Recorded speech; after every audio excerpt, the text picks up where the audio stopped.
bozali baike bozali kolanda biso na ngonga oyo na Kamsi tokutani mokona lelo pour émission na bino mozindo na li français balobi la profondeur awo ezisiko toyaka pona kokota na mozindo kotimula koluka koyeba.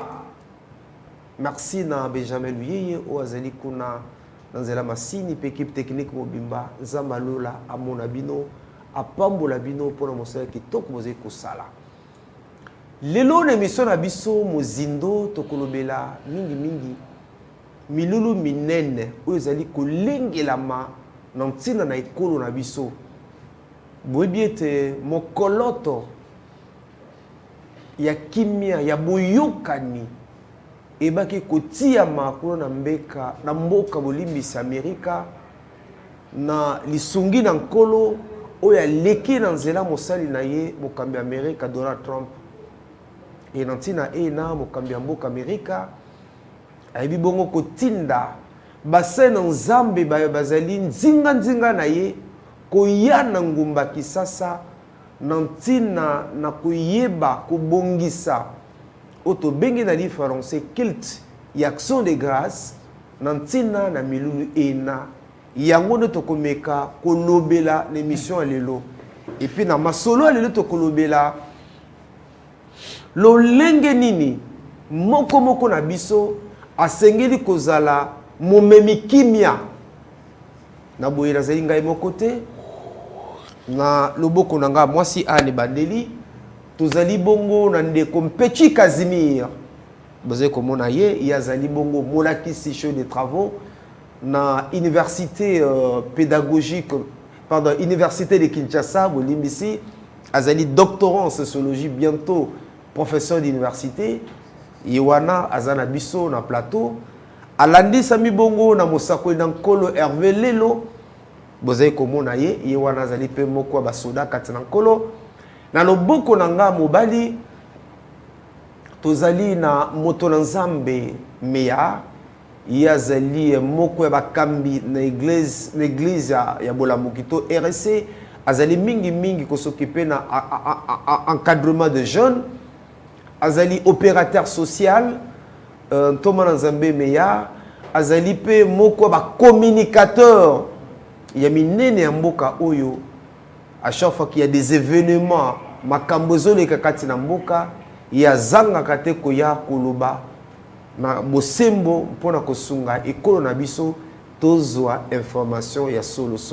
Bango nde bazali ba bengami na biso mokona lelo émission mozindo bozali kona na biso en direct. Alors na bandi na Toma na Nzambe meya na todo mingi ndengo ya noli na mbela na biso motuna liboso lokola moto na nzambe makanisi na ezali boni ntina mokoloto ya kimia oyo etiamaki na mboka Amerika na ntina kimia eko na biso yo kwa mosene nzambe makanisi na ezali boni pamba te bato bazali koloba mokolo makambo ya ndenge na ndenge sunga biso to sosola.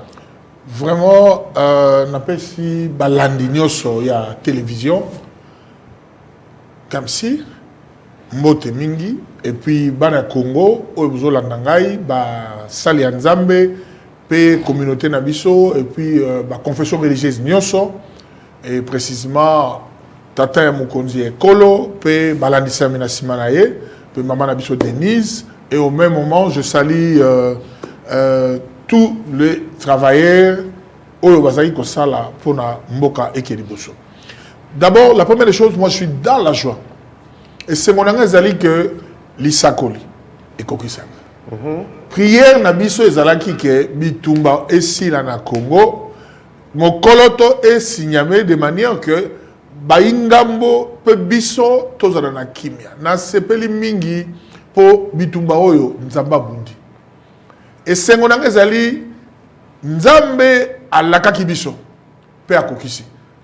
Tout comme qui mingi badazo tout n'abso abia bino beka kosambela be ndenge nini tozomona ka guerre badazo kufa ole bino bokile guerre botinda batukuna bino ka kosambela. Je dis à tous ces gens là biso ezala papa Max na moment où bato bazolo basu na télévision te en tout cas surtout dans makasi ezaki na ndeko Eliezer oyo wapi toza komona mais bato belé bakotaki na samai biso tozalaki toujours kolala te na 0 heure toza mabondeli na moi toza na télévision na Univers TV kolobaka makambo ya mboka pe kosakola nini kwa okoma et puis na lina loba boyo moment oyo esengezela makasi na motema nanga pourquoi parce que natikali komona ba congolais basambeli ndenge basambeli turote ba congolais basambeli on a organisé des prières à gauche à droite de croisades de pasteurs ba oyo ya télévision ba journaliste na zolobela awa plus ndeko nanga Max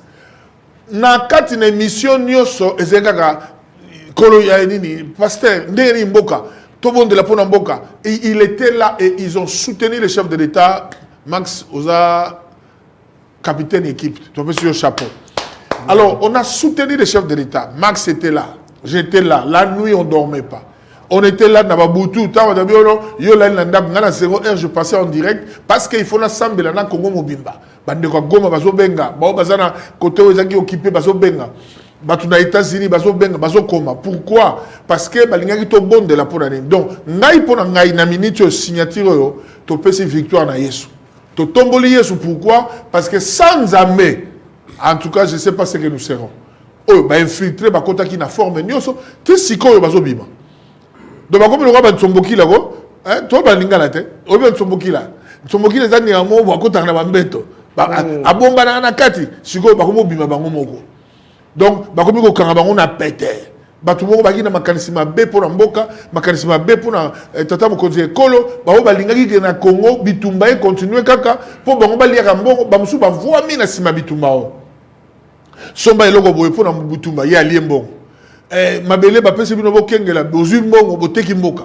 Alors nzambe ya lola abundeli biso ba ange na ye heureusement to longola yibango te ba ange ya nzambe ba bundi to longola yibango mais balobi bolongola ba ange te ba ange ba sala ki ona ba bundeli biso bitumba oyo je vous dis c'est un miracle la signature c'est un miracle ezana bato musuku bazako espérer que non tant musuku tata mokonzi mboka kobela tant musuku kufa donc on est il y a eu des gens de mauvais esprits moto nzambe limbisa na intention mabe oui limbisa na zomo loba tozo mona na ba réseaux sociaux tozo landa banganga nzamba minene baza koloba bato musuku baza koloba lobi non bino bo comment dire bo brader bozuya mboka bino ezali contrat commercial est-ce que sengala ki bana bitumba na bino mboka Amerika aya boka beaucoup de choses se disent sunga biso yo za muto solo oyebi na somo na batu bazoloba ba français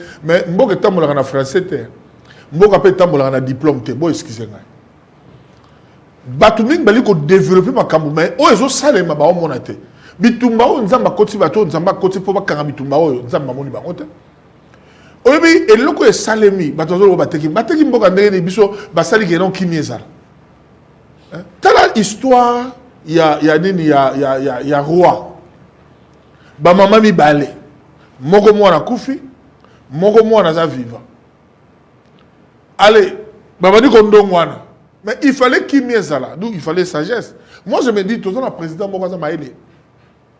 En avance, il y a réflexion. Quand les gens réfléchissent mal, mais il en tant que leader en Mboka, et ça, là, papa Fati, ça fait que, à travers Nzambe, il y a un papa, coup d'état, un coup faté. Tout le prophète de malheur, si la mort de cet homme, Fati, béton, il ne mourra pas. Pourquoi? Parce qu'il y a les intérêts de Dieu là-dessus. Donc, moni eza koluka obunisa fachi eza obunisa nzambe parce que akena banje oyo na nzambe bapesi bokonza akia luki nzambe ale nzambe bokonza ngo yango na boy ko tamsa mboka ngabo ya to tambole longo tala depuis obi ke soto lobi to landela papa Fachi n'a pas travaillé beaucoup d'années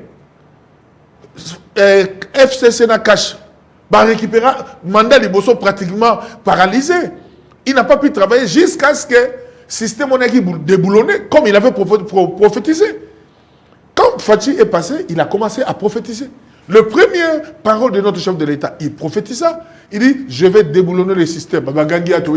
Et les gens ne savaient pas. Mais aujourd'hui, où en sommes-nous? Donc vous comprenez que, et c'est là pour tout le monde, un fardeau. C'est un patriote. il a l'amour de la nation. Il ne voit pas ses intérêts, eh bien, il voit l'intérêt de sa population. Voilà. Non, mais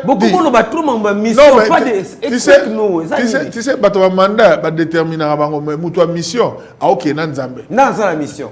La mission. C'est-à-dire quoi? La mission, ma kimia peut restaurer Mboka Oyo, peut que Tchabiso na katina na confort et je vous dis, bientôt, très bientôt, vous verrez un autre Congo. Je vous l'ai dit. Il a la mission parce que la mission a une vision. C'est ça, un missionnaire a une vision. Donc, à la vision, Mobimba, on nous a appelé pour Namboko. Au moment où, Makamunyo, ça sala. Et je sais pourquoi. Et je sais pour nous tomber la quitte dans mon compte. Donc voilà pourquoi nous sommes là et nous disons que Fachi a révalorisé Nzambe Nabiso. A pesé Nzambe valeur. Lelo Biso ba Christo. Tu tombe dans mon likolo. Tu comme si Nzambe pour toujours Mokambi aliboso ya mo Christo né de nouveau. Abanga Nzambe alinga Nzambe pe aluka Nzambe. Ça c'est quelque chose de fort. Voilà pourquoi nous avons sensibilisé peu bateau. Oui. On dit toujours kende toujours sepela. Pourquoi? Parce que toujours c'est là parce que toujours sont à sous. Le rôle hier les gars liboso. Après ça on a moka na maboka Nzambe. Ce que toujours zonga pour te Nzambe merci pour na oasal étape oyo. Étape à liboso et salemi. Pour et ça étape na étape oyo fait salema. Donc ozongela on a deuxième partie émission pour na kolobana événement monene oyo kozala dimanche oyo dimanche. Oh toi le jeudi. Dimanche on explanade à Palais du Peuple partir à 14h. Un grand événement pas wapi banamboka to tabipai na bipai to que l'Europe sans Nzambe matono merci ton zone on a deuxième partie émission. Alors c'est un petit Casimir Moulakisi sociologue de formation yona miso na yo ya sociologue ozape mona Nzambe ozali mo Kristo likamba mokoloto wana yo lokola sociologue pe mo Kristo yambato tangi yambate aboye yambate makanisno ezaboni longo na mingi ndeko mopalisango Max Mbenga Lofasa pour na invitation na pesi mpe pandeko na ngai banganga Nzambe tozali longo awa mbote ndeko ndenge nganga Nzambe meyara uti koloba motema na ngai etondi na nsai mokolo oyo tozwaka nsango ilamu ya signature ya Korowana na ngambo ya Amerika. Parce que yali fruit ya hasard te. Ezali fruit mpe ya cadeau te. Ezali fruit ya musala ya longue haleine. Parce que tomoni mpasi mingi. Congo to souffrir. To kufi mingi. Plus de 30 ans d'esclavagisme. Plus de 30 ans ya massacre.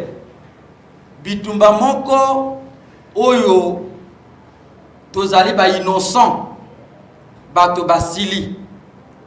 Et longonya mingi na mokonzi ya mboka Fachi Beto na mama na biso affaires étrangères mama Thérèse na bakambi mususu oyo ba compagnie kimpe mokonzi ya mboka na CC na profiter mpe ndeko na émission oyo ndeko Max Mbenga Lofasa na féliciter yo na pesa yo mpe longonya mingi parce que yo na biso to bundaki dira ngonga ya mpasi oyo na ngonga oyo ba traître belé ba bandi ko batama ba bandaki ko kanisa ete Fachi Beto na Congo bakokweya melelo akoro oyo e confondre ba traître ya mboka e confondre banguna ya mboka ndeko akoro oyo ezali un soulagement nsango elamu po na bana ya bandeko na biso ya est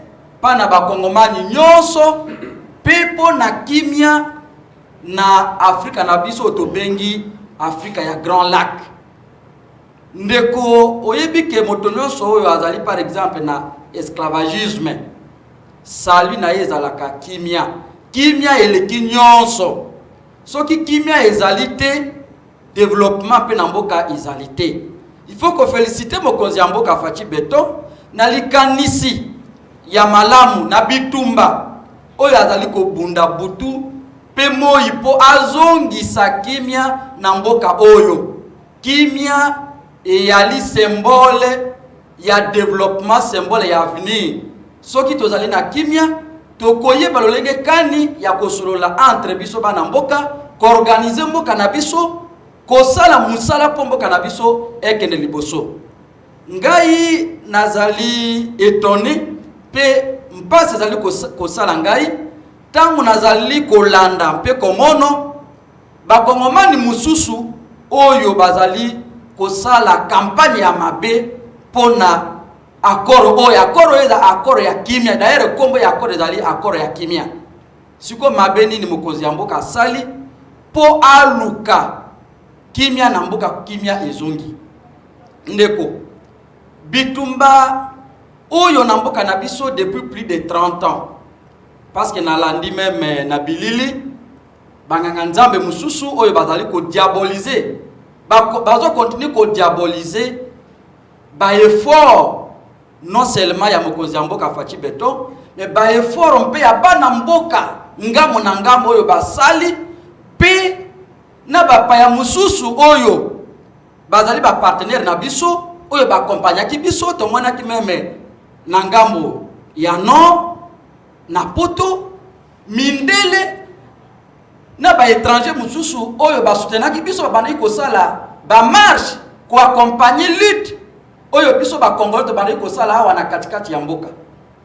Mais na stade to komi oyo au lieu to sepela au lieu to sangisa makanisi to pesa davantage mokonzi ya mboka makanisi po to yeba ko continuer ko renforcer ngamo na ngambo liboke moko mboke kene liboso.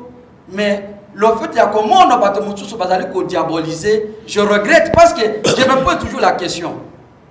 Bato oyo bazali ko diaboliser accord oyo depuis plus de 30 ans. Ba proposer nini na mboka po bitumba esila batika ko massacrer ba congolais kimia ekota na mboka. OK, tokozongela une très bonne question. Nakanisi ndeko nzambe meya o répondre na question na.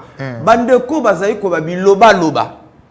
Eza banganga nzambe basusu eza bayimboka mususu ya politiki o bazali ko biloba loba. Molakisi Mpechi Kazimia lobi bango ba proposer biso nini mayele ni ba yela biso makanisi ni ba yela biso na ntina kimia. Alors Mosakoli Hervé Lelo matondo mingi bomoi na plateau oyo ezali na bato oyo nga na kanisi ete esenge na bakambi ya ekolo ko honorer bango to honorer mokonzi mboka. La distinguée première dame oza pembe na ye pamba te ye azalaki na mabondeli kosunga papa bazali nzinga mokonzi ezali pe na animateur télé ezali pe na basala nzambe oyo pendant 6 mois biso toaki na média koloba ko sensibiliser ko pesa ba information en solo. Il y a même certains serviteurs de Dieu qui avaient peur, qui ne pouvaient pas coller les médias. À chaque fois, Thomas Meya, Max, moi je ne viens pas. Attention, Max nous gêne. La politique n'est pas dynamique, elle est statique.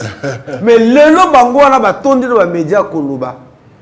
Le lengi ma bea kolinga mokonzambo kande yangwara. Bata matalana siko babimi. Bata matalana to boy. Bawelela. Bazo welela. Ntoma na nzambe o tonga midi pokwa. Mosakoli Hervé Lelo. Molakisi Mpechi Kazimi, ndeko Jacques Dikou. Bazalie Belé. Bravo na Kamsi.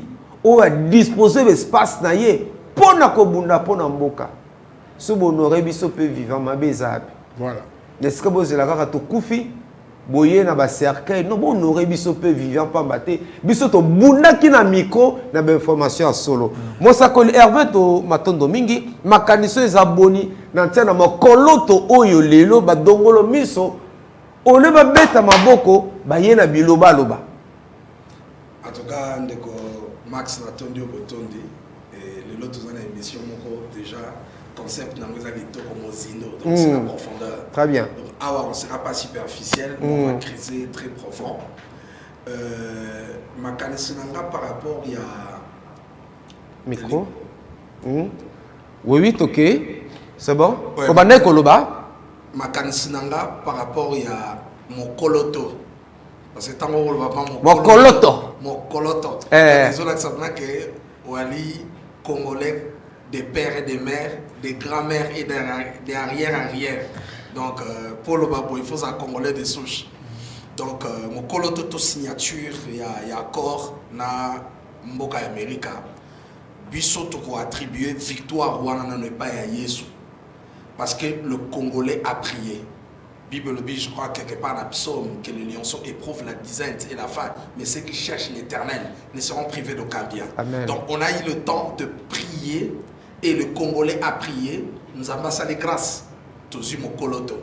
Mon coloto a notre signature. Il y a paix parce que na CP nango na fond nango na forme paix na fond nango c'est pour la paix. Parce que nous avons prié pendant à peu près 30 ans. Le pays, le Congo, a l'équipe à moi très difficile. Vous savez, la guerre de l'Est, c'est depuis 30 ans. Où il y a des familles et de familles. Mais quand on a un accord de paix, ça nous fait plaisir parce que Jésus est le prince de paix. Et au travers, il y a accord Oyo. Et moi, je crois qu'en tant qu'un homme d'affaires, en tant qu'un bon négociateur, Touzaki n'a pas partenaire et belé. Ou même prêt à Goya, mais tellement que la partie de l'Est, il y avait toujours la guerre. Le climat des affaires n'était pas bon. Ils ne pouvaient pas venir. Parce qu'il y a des gens qui peuvent venir miser de milliards, de millions. Mais dans Mboka, là où il n'y a pas de paix, au moment où le climat des affaires est un peu très compliqué. Mais maintenant, là, accord Oyo, ils ont permettre que même investisseurs sérieux, parce que surtout la présence des États-Unis. Et moi, je bénis Dieu pour la présence du président Félix dans notre pays. Et moi, je crois que c'est vraiment une arrivée qui est très, très positive et prophétique en même temps. Parce que tout ça qui, en 2019, je crois, le 23 juin, où le président Félix a dédié le pays entre les mains de Dieu. Depuis que le Congo est Congo, on n'a jamais vu, dans la République Nyonso, tout le monde n'a jamais un président a kilo à l'hôtel tout haut dans le stade devant tout le monde. Il a témoigné de sa foi qu'il est un enfant de Dieu et un chrétien pratiquant. Vraiment, moi, quand je vis ça, je dis que non, dans le monde spirituel, enfer et couille. Amen. Il y a même Bible que les ténèbres ne régneront pas toujours. Moi, je crois que le président Félix Tshisekedi, c'est un instrument de Dieu au Nzambe à utiliser pendant la période Oyo, à la mission, il y a Obimisa Congo, na katia gouffre. Ok. Alors, tout ce qu'on a émission, on se blesse l'ouïe, na Anzela Massini, bon, c'est ce spot. Alors, la deuxième partie de l'émission, Thomas Nzambe, tu es bien, mon Kambiambo Amerika, de Konabison, Kumu Yamboka, Donald Trump, Banganga Nzambe, Bazaka Nzinga Naye, Atini Bango Namboka Congo, précisément à Kinshasa. Déjà, délégation, Moussou Sokoya le jeudi, Moussou lobby vendredi, Bazali Koya Awa, Nantina na kilt monene action de grâce. Kopambola Nzakomba, Kopambola Yahweh, Kopambola Nzapa. Apongo Mongali. Na bolamu asali libiso ya kimia oyo. Avant ton na sport. Comment tango yoka ki yango? Lokola molobeli ya mokonzi. Lokola molobeli ba imoka. Donald Trump kotina basai na Nzambe ba bazanzinga nzinga na ye. Koya kosangana na bino na biso pona kopesa Nzambe tosa kidila accent sana kopesa ye merci. Oui, personnellement, je suis étonné pour ça que tu ne peux pas Nzambe merci. Mais comme Trump, il est pas à Kambami na molimbo na Nzambe et entouré na basa na Nzambe. Il y a un peu de basa na Nzambe. Tu sais, je vais dire une chose. Ceux qui battent sur le baby, c'est pas que battent sur le baby. Donc au milieu des mauvais et au milieu des méchants, il y a aussi des bons. Donc na kati na basa na Nzambe, je crois qu'il y a des gens qui nous ont déçus. Mais Trump a prouvé que na kati na banza oya ye o bazaki na ye bazo accompagner baya awa oyebi eloko munene ezani nga na pesi nzambe merci pour biso mo tolobelaki que après victoire toujours mis le déjà na plateau de salle d'émission toujours bah non en tout cas il faut que des actions de grâce et salema tata mokonzi ekolo to retourne na nzambe pour na étape autocominamo mais oyebi passe na zalo na motema au lieu de se pérer longo biso nyo surtout mokolo te signame les gens commencent à réclamer les minéraux. Mais minéraux, on a pas de vivre dans le monde, il y a des minéraux à l'est, il y a des minéraux dans tout l'étendue de l'est. Mais comment, est-ce que, avec ces minéraux, qu'est-ce qui s'est passé? Il y a eu la guerre, il y a eu tout ce qu'il y a eu. Mais ce qu'il faut, accord et salement, il y a des minéraux. Minéraux, qui nous fait mais au moins, il y a des minéraux qui sécurité à Est, sécurité à RDC. Et ça primordial. Mais vous savez qu'il y a des gens, il y a des gens qui ont tout fait. Mais il y a même des gens qui sont allés aux États-Unis pour stopper la signature. Et puis, en venant ici, il y a des gens même qui cherchent. Mais il faut pas qu'on ait une audience pour il faut expliquer. Mais comment les gens. Et puis ce qui. Non, ce qui est dangereux, c'est quoi? Au moins, na casquette ya bonzambe, mais à mobomi. Donc, na comprendre le logo sur le barabi, na tinebi non comme ba brebis, mais na milia ba loup. Et puis, abakisa kakabi surtout dans les Ngakaominga, je crois Matthieu 7:21. Ouais. Ce ne sont pas ceux qui disent Seigneur, Seigneur, on va donc le problème c'est quoi? Au moins, c'est que tu arrives quand même la jour J. Il y a toujours le bon. Il y a aucun sa merci. Et ça, il y a l'église. Et ça, il y a la confession religieuse. Et il y a tout Congolais. Moutou Nyoso. Il y a ça merci. Et comment il y a toujours ça, toujours ça, mais la mission surtout. Manière où tu vas s'embêter pour na Yesu. Nzambe a quitté ça pour na Congo. Ce qu'on dit quand ça il y a bien signature, mais ça na bateau. Oh wapi bazaka lokwa bateau bisha bazambela, basambala. Donc ils sont là, bazo là la terre. Je vous dis, Congo, ils ont la mutuka, ils ont la bus, ils ont l'avion et Mati et c'est qui. Alors, vous avez la mission, vous avez la plateau. Vous avez la plein de monnaie, vous avez la mission à peau, vous avez été, vous malam, malam. Donc, et c'est mon habitude que Batu Nyoso, peuple Nyoso, il y a Congolais, il y a patriotisme, Bolingwamboka. Merci. Dimanche na 14h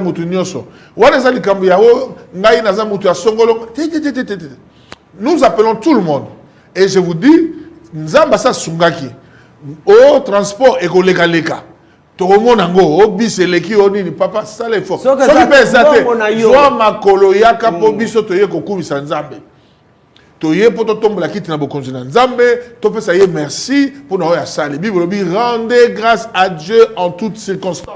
C'est ce que la Bible nous a appris. Donc nous appliquons la parole de Dieu. Voilà. Et voilà pourquoi je vous dis que tous ceux qui se posent et qui se lèvent contre ça, ils verront Dieu sur leur chemin. Ok. Merci. Alors, ndeko Benjamin nous y est au moment où tout le sport oya événement monene dimo. Ozali mwana na Nzambe. Nzambe nda salayo. Ozali moto politiki. Ozali député. Ozali nani to nani. Sokobi ke pema oyo zana nguzanza. Nzamba sala ba pona pema. Yoka nzamba loba. L'homme n'est pas le maître de son souffle et il n'a aucun pouvoir de le retenir. Obi ke vexé bank sanga. Obi ke papa na katote. Obi ke biso era batu ba prophétiser même baliwa na biso. Ba mona ke no apôtre meya il faut kufa na toujours mona ndika okufa bientôt. Pour la nini, pour tout le bila likaba Congo. Ils nous ont pas donné la chance. Les gens nous ont pas donné la chance. Les gens croyaient que non, bah on va biso, bah ça qu'on le bima, ou tout le monde qu'on donc l'andenge pour l'attaquer mamba Congo yo. Papa na la tate ndenge ni na za na patrie moko na botoma na Congo, na za mona Congo, makila ya Congo. Papa, c'est mon tout monde a la télévision 2 fois. Quand il est vers la télévision, avec le prophète, il faut faire attention. Pasteur, il faut faire attention, c'est le temps. Non. Comment on a un prophète? Bangonde batubazaki na rôle ya koloba pour lutter contre les injustices sociaux, contre la guerre, contre ma kabebele bile za koleka. Donc na moment oyo c'est difficile. Je crois que Ngaïna apporte meilleur.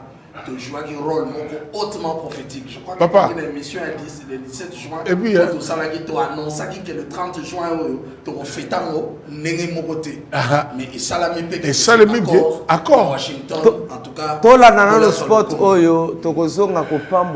déjà, Atropé, ça a déjà chaleur. Il y a activité dimanche, on a déjà. Dimanche, on a 14h. Dans ce passe, dans ce même qui te rose à la pété, mais surtout quand on a explanade à 14h. Bling, bling. Bling.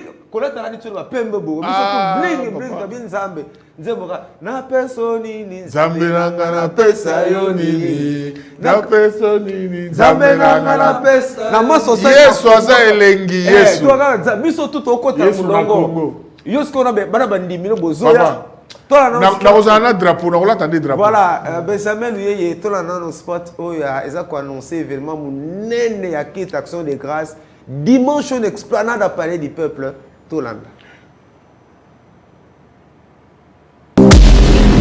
Moi, Félix Antoine Tshisekedi Tshilombo, président de la République, je dédie solennellement, en ce jour, la République démocratique du Congo entre tes mains, ô Éternel notre Dieu.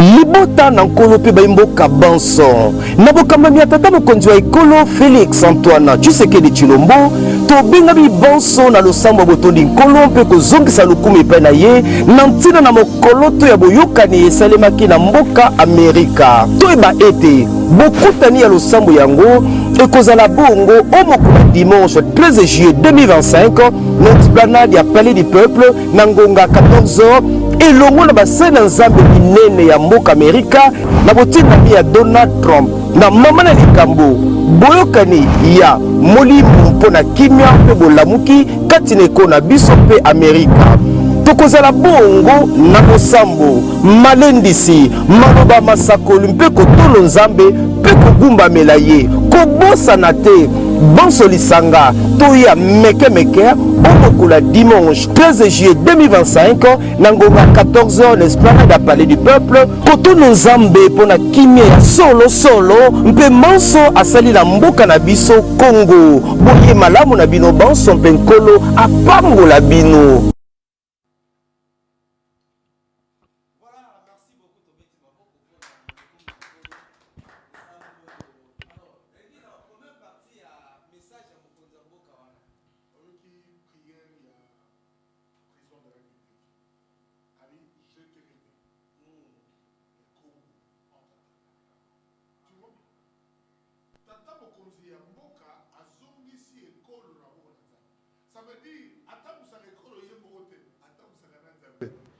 Et ce qui est très important et capital, au moment où tu as Batubayaki, tu as belé. Mais nous avons dit que tu as belé cette fois-ci, nous avons azali congolais. Ozali congolais na mabele ya Congo, to ya coupé sans me merci. Oyebi, ce qui accord oyo, ezaki l'ingité, mais Kagame la rapongi. Mais du fait que accord est tellement il y a des gens qui sont pas kimia. Hein? Et puis ngana zo bon de la makasi ba infiltrer nyoso nzamba bisabango polele. Nzamba bisabango polele.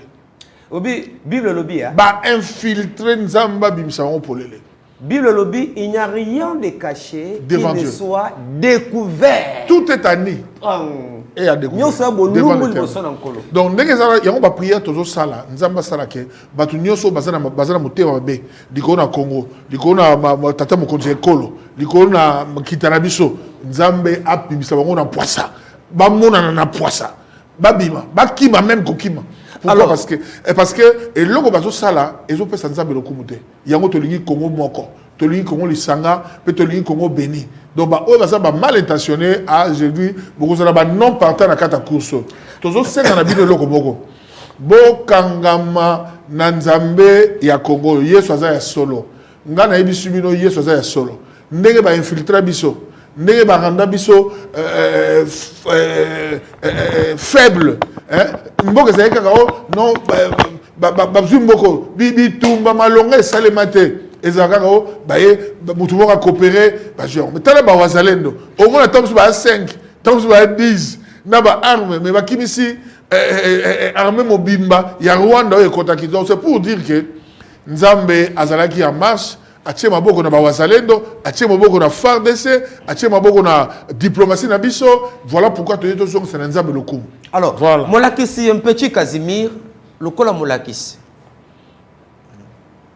milulu oyo ya dimanche oyo le toza jeudi hein bozona na biso jeudi vendredi samedi dimanche 14h il y a palais du peuple message no opes na baninga no balakisi bino bato ba français milayi bino bato botanga ba classe belé nino koyebisa bango pona milulu oyo et surtout na misu no lokola sociologue le mwana mingi ndeko mopanzisango Max Mbenga Lofasa ndenge na utai koloba nsai etondi motema etondi mpe environnement na biso d'ailleurs tant on a zoaki déjà sango oyo ya mililo oyo ya dimanche na bandaki déjà campagne de sensibilisation na auditoire lelo nazalaki na cours depuis Tongo na sensibiliser ba étudiants na ba collègues lobi mpe tokokoba samedi mpe tokokoba po tozala ebele na stade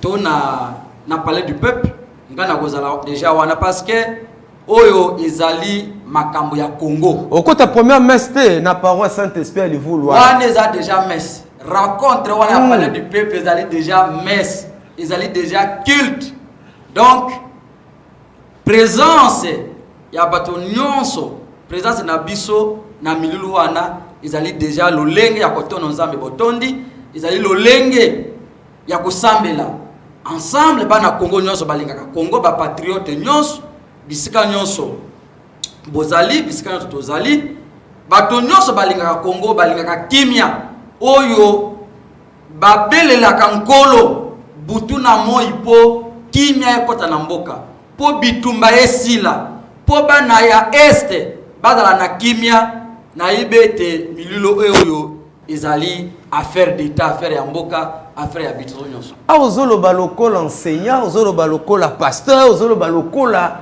ça ozolo balokola ninga na comprendre azolo balokola professeur ozolo balokola professeur azosa mbela na olo balokola patriote azalaka na couleur politique te voilà patriote azalaka na église te patriote église na ye to parti politique na ye ezali ekolo donc parti politique na ngai église na ngai ezali Congo esika nyonso oyo esengami ke tozala wana pona Congo en tout cas nazali présent. Alors Mosakoli Hervé Lelo Tolandi Sport dimanche n'explanade à Palais du Père nazo banga binu ba pasteur qui laisse beaucoup libérer bandimi papa ezaki lokana ngaku na ko maloba ezaki du question ezaki question ya libérer te ezaki question ya conscience patriotique non yoka il y a ce qu'on appelle la conscience patriotique na ko ko en anglais songolo mais conscience patriotique nazala catholique nazala kimbangiste nazala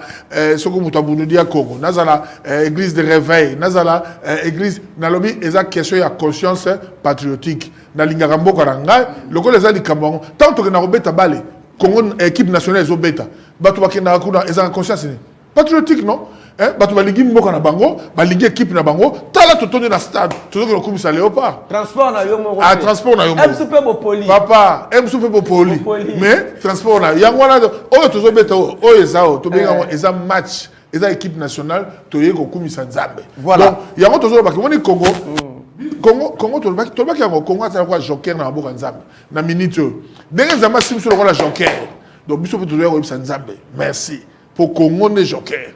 Est-ce que d'autres basana Nzambe basusu bayiko sosola lokola yo poto yebanya papa ngana ebiso likambo yoko na molimo mosanto akoti yango pourquoi pour ezali likambo ya intérêt oyebike mbela ya mukonzi ya mboka tata mukonzi ya mboka kaka mbela na ye eza Nzambe azana sima maloba na ye tant on azo loba nazo inviter batu nyonso et puis nazo loba wa Saint-Esprit azo avant de mon émission tout le monde la quitte après c'est maloba donc émission que bana Congo bisika bozali place bozali kotala intérêt na yote kotala intérêt ya nation toye to Nzambe merci bandeko bauti États-Unis baye kotala biso baye mokolte sinyami toma to mokonzi ya mboka Trump atindi bango abi bomboke na mboka boke kotala kaka ndenge bango baye ndenge pe Trump azoya kala te yao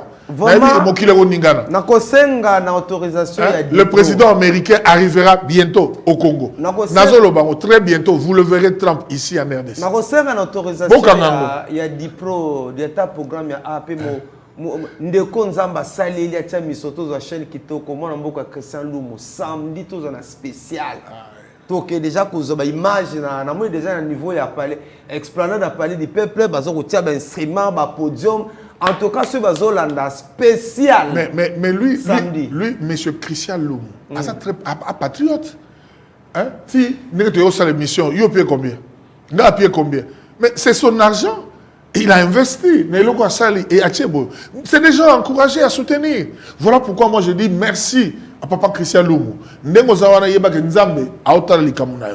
Nzamba obundela yo pe opambola yo yangwana toza ko encourager papa Christian na ba journaliste na yo na ba toke ibiso nyoso kuna toko ke de kokumi Nzamba voilà tout toza la prière belé louange belé maté belé donc on part célébrer la victoire de la RDC voilà Mosakoli Hervé Lelo c'est quoi dans le dimanche wana parce que repère sa message c'était que notre église tout bon to que ndenge ndeko yaza choriste yako tabi première messe yako ta première messe mais alobi que non yako za l'expérience est-ce que moi zalité que pour na dimanche ko to bi bon dimanche biso tout ba kite zate biso tout l'expérience na parler du peuple bon perdre moi ma bonza dima yebisanga lo bango na se Mosakoli en tout cas je crois que le dimanche, ça va chauffer. Et ça grande culte et action de grâce. Bissou bateau, tout ça, un œil prophétique, tout le monde a que porte des airs au fond. Parce que ce qu'il faut retenir, que signature, il y a accord, il y a Washington. C'est une porte qui a été ouverte. Voilà. Une porte est fou, mais il faut au Ça veut dire que le Congolais ne peut jamais baisser le bras. Pour dire que non, c'en est fini, tout ça, mais la société, non. On doit persévérer dans la prière. Il y a un moment où même Bible, lorsque tu mangeras et tu rassasieras, n'oublie pas l'Éternel. Donc le dimanche le 13 Oyo, c'est une manière pour nous de venir célébrer Dieu. Là, tu as une question, pourquoi tu as molié? Pourquoi tu as makamobo? Pourquoi tu as pasteur ngami kolia? Pourquoi tu as makamobo? Au mikote c'est madame. Là va lembe lié. Ça va. Max Naliette. Yes, allez si biso. Yes, allez majeur exact quand les gens nous voient comme ça à la télévision. Bah tu vas regarder président c'est PC Bangoloko. Bah mais quand tu es patriote, tu es congolais de souche, des pères et des mères. Affaire Oyo, il y a le 13 dimanche, le 13 à 14h. Et ça dit kamba couleur et religion et ça dit kamba congolais abataki boudidian Congo. Eza bakimbangiste, eza orthodoxe, eza donc congolais eza tendance il y a confession religieuse. Non, congolais nyonso le 14 wana toza. Le 13 hein? Le 13 plutôt. Le 13 juillet. Le 13 juillet. Eza dimanche. À partir de 14h esplanade, ça va chauffer. Venez car les places sont limitées. Oh, bah peut ça limiter. Et quand ça la somme parce que ça va pasteur Moussousou, au batali babité, to que prier na bisoka akona. Oui, réduit parce que le révérend Etienne Moulumba, moi je l'ai suivi avec Kilte Zalaté. Biso de réduire le temps, to bandit aussi ça vend pour Dieu choisir. En tout cas, moi je suis à l'église du sang précieux. Nous on va prier, mais on a après cette la conscience après la prière, comme on finit là-bas 12h. 12h sur ici. Pour l'embater, 12h. Pour l'embater. En tout cas, pour nous, nous parce que tu sais que le président si a pensé qu'il mboka na maboka mkolo, petozo mona ba effet na mo porte se fungwami. Ce que tu ça ni. Question mesure awa. Nabi bravo na apôtre Etienne Mulumba ya communauté chrétienne armée de puissance en avenir Mobutu numéro 14 quartier Motel Fiki na commune Limeta Lobinde Comax ngai dimanche la photo clôturer séminaire. Malobi pas question biso nyonso na explanade apayeli to bete kama maboko pona ko komisa ko féliciter. Mais oyebi voilà. Daniel Beloko moko ba émission toto sala pour ko sensibiliser batu na patriotisme pe ko tinda batu na kata milulu minene boye.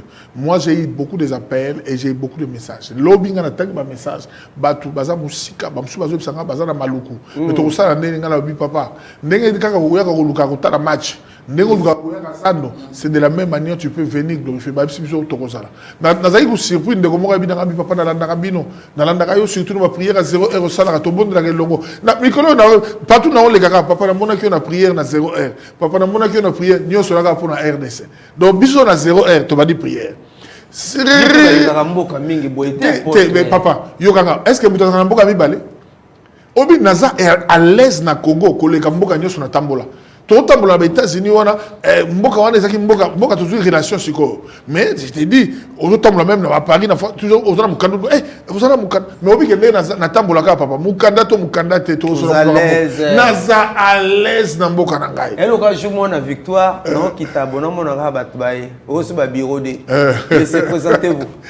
Ngai, ba bureau de. La victoire, ba bureau ce qui de wana. Mikolo kaka mikolo. Congo. Ba moni o me se présentez-vous na Nabi ngai na ko se présenter té. Laisse-moi non se présenter. So bon moninga ka bo. Ah frère. Là c'est ba ke belé ba tourenga. Il faut se présenter avec ya. Na se présenter na bité, na se présenter té. Nga mo na présentation. Non mais eloko zolo ba na do kum sanzambe, na do kum sanzambe. Na ebisho bato msuba okima mboko. Omoni mopaya. Mopaya ça na intention mabe na mboko. Papa, ba bengane te ba simbele fimbute. Patriotisme ezo songa wana Congo. Papa, ndenge bato ba kozonga pour civisme to zonga sango. Hein? Biso bano ba nous les pionniers d'Isaïe, nous chantons allègrement. Nous sommes fiers d'être des Aïe. Papa toko songi sayango. Et puis na hymne national nous peuplerons Congo. Hein? Congo toko peuplé yango. Et puis richesse na biso yo même ces populations. Ah, moi j'ai une question. Wana nani ndeko Luyeye Benjamin professeur sport wana. Le 23 juin 1900 le 23 juin 2019 voilà, le 23 juin 2019 toi qui na stade. Na bobenga bien tata mokonza ekolo et pas wapi abonzela ki nkolo ekolo. 6 ans après aye les sous. Parce que milulu o ezali na bokamba mi tata mokonzi ekolo. Mais 6 ans après, aïe les sous. À Skobenga Bisso, explanade à parler du peuple. Comment vous comprenez? Qu'est-ce qui dit? Mon bomba mon voilà bien. Mon bomba mon nini. Où est Zaliwana? Oyebi na komisi nzambe makasi po ezana bayi mboka. Oyo wapi ba yoki mbela ba comprendre mission.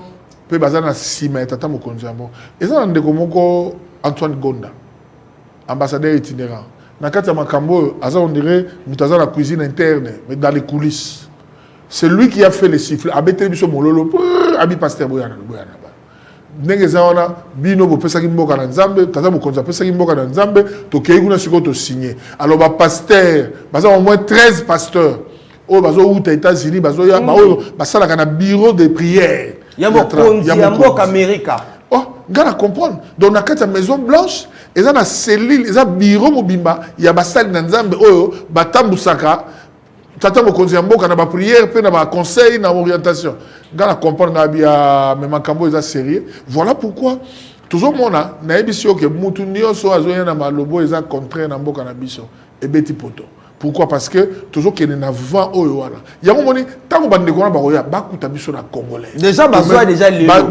J'ai dit vendredi baza. Donc bakuta biso di sanga toujours c'est la baron pour to kumisa nzambe. Wana ezali mariage ya USA et Congo. Donc États-Unis pe Congo, eza mariage munene. O esalemi mais batu ba leli bazo lela.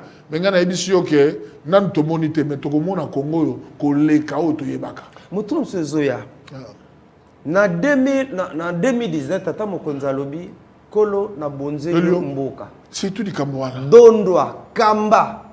Ngana kita yo mata. Ce qu'il y a dimanche, on peut imaginer message ozali tata mokonzi kopesa biso tata mokonzi oui tata mokonzi aoyana message belete aoyaka pour alibisa biso ya nzambe na oyo sali banda topesa mboka yango to yé lisusu koloba na yo merci ayeka kosenga nzambe merci tata mokonzi ayeko pesa nzambe merci bato ya gouvernement bayeko pesa nzambe merci ba soda bayeko pesa nzambe merci ba policier bayeko pesa nzambe merci ba wazalendo bisika bazali po wana ko ba sentinelle mboka bayeko pesa nzambe merci ba oyo ya politique Wagner ayepe ko pesa nzambe surtout ya rozanga te mais tout ça non maman wana en tout cas chapeau mais eloko malamu eza nini nzamba simbi abimise lokola attaquant de pointe ya dernier minute obi que ministre affaires étrangères azalaka na ye mais kola abimise là de tout le temps qu'il a été là voilà ce qu'il a fait et logo kaka dans zotala ngo sociologue koloba na miso molimo ministre affaires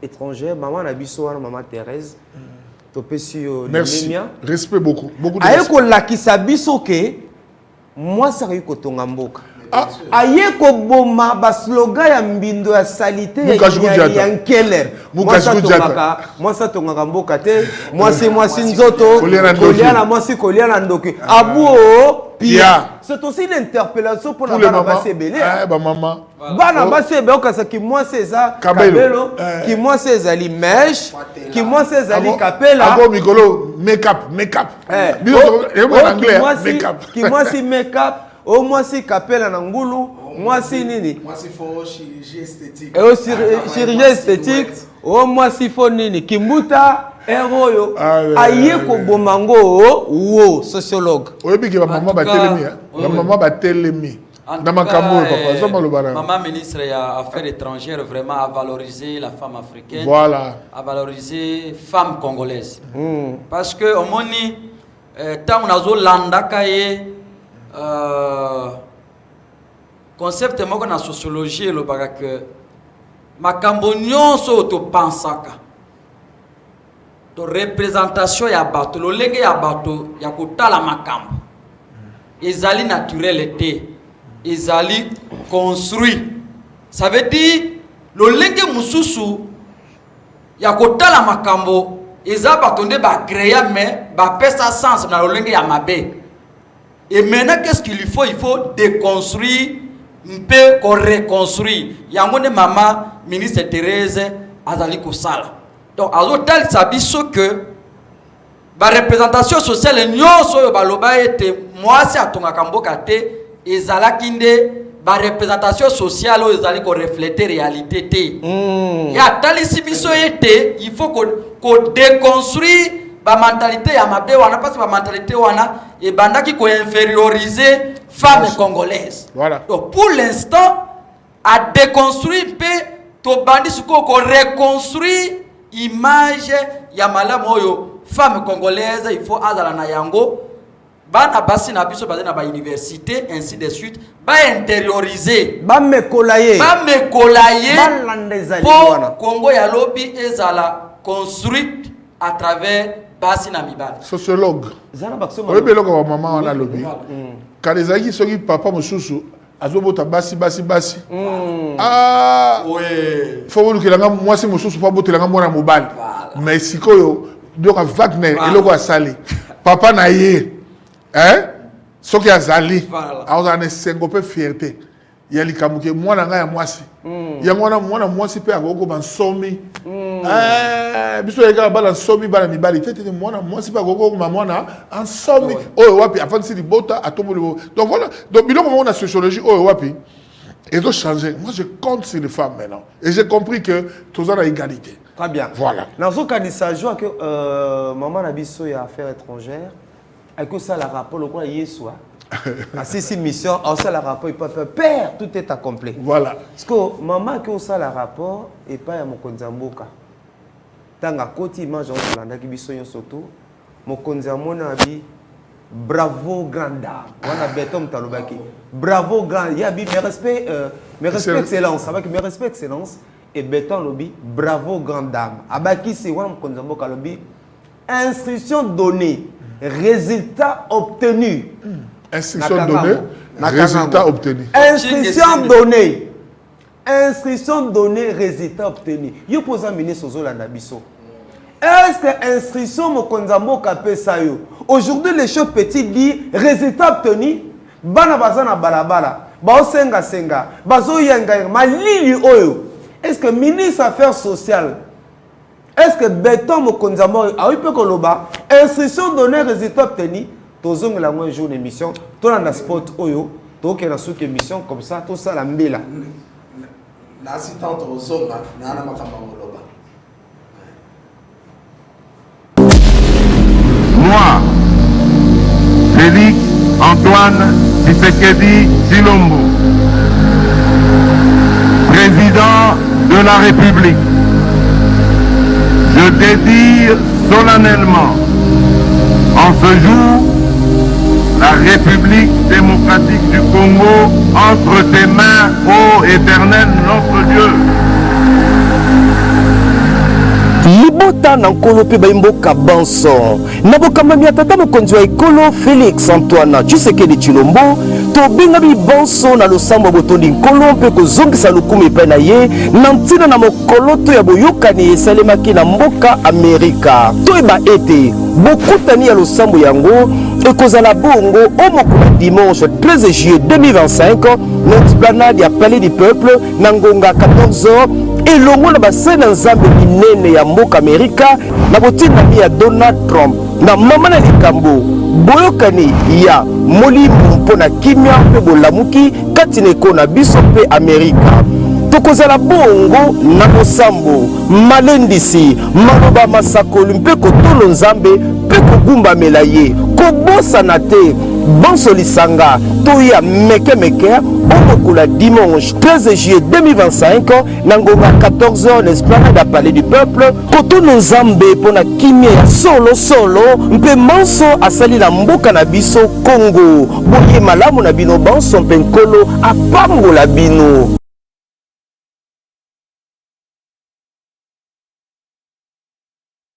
Dimanche nga na kozala en tout cas na kozanga te na kozala caméra na ngai caméra na kozala wana de caméra na zomona micro pona milulu oyo babande ko tona mboka mususu te ta bato ba voyage pampa biso to suka kana maluku ba kinkoli bango bato pamba yoka le dia o sasa États-Unis za mal à l'aise to habikeza mboka na ete nga na victoire ba bureau de talebele balinginga on a se présenter même si bango nga mo représentation est-ce que la mboka va prononcer la bongo na banga mais awana kina bi na relaxa bi no carte te botali longo bien na mwana mboka naza communicateur ya mokonzi biso to miso ya mokonzi mboka est-ce que to moni mabeto ko loba poto sunga chef abongisa tala nana yokotia oui patriotisme.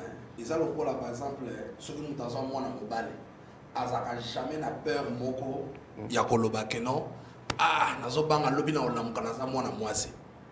Ayebi ka moi mobile, on kola ka moi mobile, on kufa moi mobile. C'est comme avec le patriotisme. Vous savez quand vous avez un président patriote qui a un amour sincère pour le pays, ça se sent, ça se voit. Et puis le bobo savate rencontre il y a président Félix na Trump, États-Unis, na RDC, na monde spirituel, les a hautement prophétique. Parce que, bangomi balé en tant que bateau bazo kamba, mais baza ensemble na sacerdoce. Parce que même Israël, tout le roi au baza otamonagata Israël, bazagi accompagné toujours avec le sacerdoce ou la prêtrise. Et puis à côté, il y avait aussi le prophétisme. Alors, Bengisa bato comme sous émission, Bengisa libota nankolo pour na dimanche. Quand on a Bengisi libota ya nzambe, donc Bengisi ba congolais nyonso de père et de mère, des grands-mères et des arrière basanga te mukolola parce que ezali kamba tendance teko chrétien au kibudi en Congo, ezali kambu ya Congo.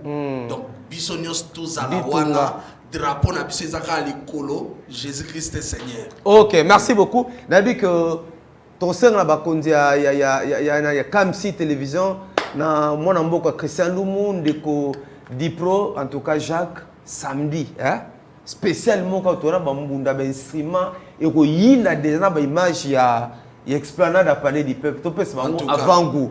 Alors molaki solo biboni. Ndeko ngai na kobengisa communauté estudiantine nyonso bisika nyonso bozali à travers ville ya Kisasa. Boya ebele dimanche na esplanade ya palais du peuple. Tokumisa nkolo topesa ye melesi na likamu isi oyo asali po na mboka na biso. Biso comme ba patriote tozali déjà lié na sol na biso na ba institution na biso na mokonzi ya mboka po mboka ekende liboso. Donc merci auquel merci. Merci na ngai za na palais du peuple. Mais vous êtes dirigeant choral. Déjà na ko diriger kuna. Voilà, assistance sociale nyonso bozola tanga ya RDC. Ndeko na bino ya assistance sociale Max. Dimanche tous les assistants sociaux tokutana wana ba jaquette na biso ba koma assistance sociale jaquette no wana tozala wana pona ko bondela nzambe ko pesa nkolo merci na ba banda kozela ke tokufa tozoya basuki na nzela tokoyemba alléluia alléluia alléluia. Et je vois au monde déjà ta mokonza mboka zokota nzemboza na peso nini nzambe nangana déjà choral wana bon répéter wanzeo na peso nini nzambe nangana na manso sali déjà nzembo wana bato ba koyemba déjà betama na banzembo nzamba ko fonfa na zoto pena tema na yo mobimba yango wana nazo profiter na benga ba congolais nyonso ba jeunes sportifs ba maître judo na ba dojo na bino ba jeune ngana za mokambi ba jeunesse ya mboka na biso na quatre église du réveil au Congo pe nazo benga ba compagnon de Daniel avec le révérend archevêque général Kankenza to bengi bino nyonso tout na bengi ba ndeko na biso ya église du réveil na bengi ba ndeko ya ba différentes plateformes cure ba plateforme nyonso to sangani pona kopesa Kembo epai na nzambe eza likambo ya mutu te mais eza likambo ya mabele eza likambo ya makila pe eza likambo ya mboka esengi ete tozala na bomoko bolingo pe tozongisa matondo epai na nzambe elongo na tata mokonzi ya ekolo kozanga te kolo apambola bino tokozala wana dimanche à 13h donc à partir déjà de midi 11h na mbi ekodi ala koyinda. Donc à 14h juste nous démarrons avec l'adoration, la louange, la prière et tokozala na sali nzambe ebele bayembi na minene bakoya tokumisa nzambe elongo. Donc yo kozanga te pour na occasion wana. Nga message nga suka na opesa na tata o asala likolo na se. Amen. Nzakomba nebuso tobenga na kimongo nzakomba. Nzapa yo pour otala monoko mboka tata yo sala likolo na se message za bomo na yelio. Pour na bandeko nyonso bakoya milulu ya dimanche d'esplanade nzambe sécuriser bango amen nzambe bomba bango amen koyana kozonga bango nzambe ezala maboko na yo accident incident moyibi kuluna ezala te na bapayo bazokoya deya na butu alilo bamusu boya lobi nzambe to bondelio yo zala mobate na bango zala musungi na bango séjour na bango nzambe ezala malamu Zambe to bonne pour instrument kolo to ka sonité instrument za malam ba groupe za la malam ambiance lisangana molimo santo ambiance céleste to vivre yango dimanche nzambe to konteka na yo nkolo na biko yoka ka biso wa nzamba ba congolais nzamba nguro na biso nde ba yoki soni ba yoka lisusu soni ba corps oyo to vivre effectivité na yango na mboka Congo nzambe baseki biso pe mingi batioli biso pe mingi ngunga ikoki nkolo omimonisa na mboka Congo pour que bato yeba ete nzambe ya Congo nzambe tata mokonzi ekolo le 23 juin 2019 oyeba ko bonzela ekolo bayeba ete nzambe wana za na bomoi akufa te asalaka aza na matoi pe ayokaka pe aza na miso pe amonaka il que je sais pas na yo ton limite nzambe dimanche on explanade à palais du peuple et loko moko ko salema na mboka Congo pe mokili ko tato ndote ya solo nzambe yo yoka ka losambo ya bana yo kolo wana demande ya mwana yo assistance sociale Max na ndimi to yoki pe ko sala na komona Yesu Troubi amen. Amen. Et monsieur Sili wanaki requête na ngai pa tata sali ko na se. Merci na mona mboka Christian Lum. Cadre kitoko pesa biso nzamba pambola yo. Nzambe abatela libota na yo. Amemore sous musika. Merci na bakambi nyonso ya chaîne oyo, chaîne kitoko oyo. Bolanda biso na rediffusion. Déjà lelo jeudi na 23h. Petozoli qui a été bakondi, bakotia émission oyo. Pamba te Christian Lum alinga nzambe. Pe aza mwana béton. Na yebi ki akosala ke émission il kaleka trop tolingi dimanche wana ko nzele ezala te. To kota tout côté ya ministère wana ya culture ba bâtiment sikana. Général Israël Zambe to ndibida musala osala c'est déjà bien. Général Israël Mokambi Nguma qui ça jusque là on a pesio 7 sur 10. Police comme ça patrie. Général Israël. Voilà, botika la malamu ndeto kotani barasi.